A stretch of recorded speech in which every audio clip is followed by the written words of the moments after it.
like करंतु share करंतु subscribe करंतु एंड बेल आइकन बजाई दिंतु हमर नुआ नुआ वीडियो पाइबा पई 1b रो 1 number triple line 2x - 5y + 8 = 0 x - 4y + 7 = 0 आकु धरिबा हम समीकरण i आकु धरिबा हम समीकरण डबल i समीकरण i किंबा डबल i रु x को i माध्यम प्रकाश करबा y को x माध्यम प्रकाश करबा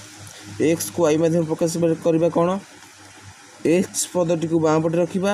आ समस्त को डाण पटे को नै जिबा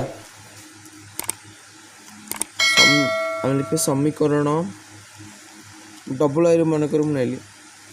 डबल i रु फर्स्ट समीकरण डबल i को लिखि देबा x - 4y + 7 = 0 हमें x बाहर करबा x पदटी को बाम पटे रखी implies that x = 4y - 7 आकु धरिबा हम समीकरण ट्रिपल i हमें यदि समीकरण i रु x को बाहर करथांते ताले समीकरण ट्रिपल i को समीकरण डबल i रे पके थांते किंतु हमें कोन करछे समीकरण डबल i को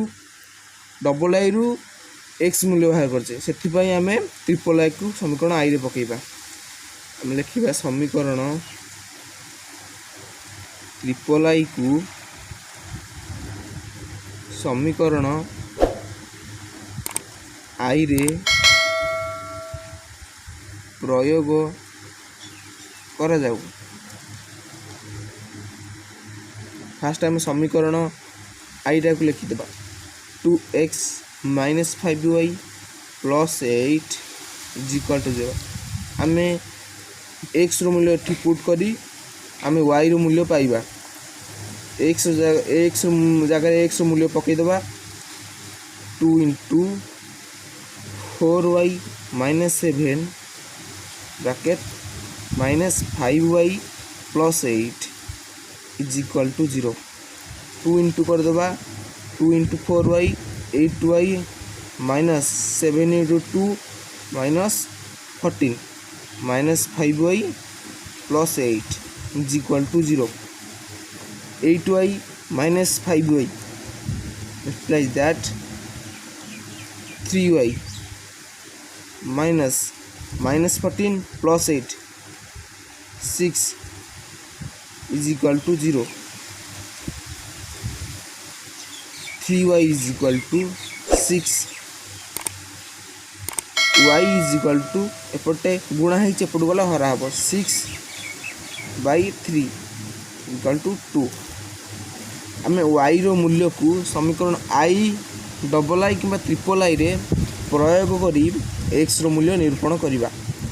देखिबा y रो मूल्य को समीकरण i रे प्रयोग करा जाऊ फर्स्ट हम समीकरण i टी को लिखि देबा 2x - 5y + 8 = 0 y रो जगह y रो मूल्य को पकाई देबा 2x - 5 * 2 ब्रैकेट +8 = 0 2x 5 * 2 -10 + 8 = 0 2x - 10 + 8 -2 = 0 हमरो x रो मूल्य दरकार x पद को बाम पट रखी आ समस्त को डाण पट को नै जिबा 2x = 2 x = 2/2 एपट गुणा है एपट गले हरा हरा = 1 अतएव समाधान x, y 1,